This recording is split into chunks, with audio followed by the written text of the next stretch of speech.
Family bundles good for 3 from Mang Inasal? Yes, nakakamura ka kapag ganito ino-order mo. Kaya naman, ito yung kinahumalingan namin kapag nandito kami sa Mang Inasal. At syempre, sa bawat order mo, itong halo-halo, hindi mawawala yan. Kasama na talaga yan sa routine natin kapag narito tayo sa Mang Inasal. Ay hala ka, kahit malamig-lamig pa yung panahon ngayon, ay talaga naman halo-halo present. Yan nga lang, pagkatapos mo kumain, giniginaw ka na. Tulad ng pamangkin ko ay humingi ng jacket. Siya nga pala, yung family bundles, ang laman po nun ay yung legs ng chicken, pork, and yung java rice. Actually, yun talagang favorite namin dito, lalong-lalo na yung pamangkin ko. Ay, kaya naman nananaba tayo kasi nga ito'y lamon ng lamon.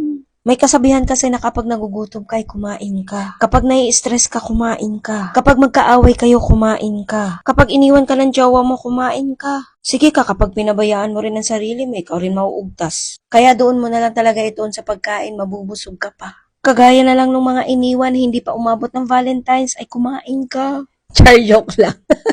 Binibigyan ko lang kayo ng idea na sa darating na February 14 na kapag magde-date kayo, syempre magugutom kayo, eh dito kayo pumunta sa Mang Inasal. Huy! Mang Inasal, baka naman.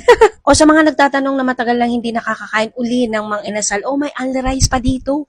Kaya naman talaga dinudumog ito ng mga tao. Pilipino kasi mahilig sa rice, kaya naman dito sa Mang Inasal, kahit ilang rice ang gusto mo, ibibigay nila sa'yo.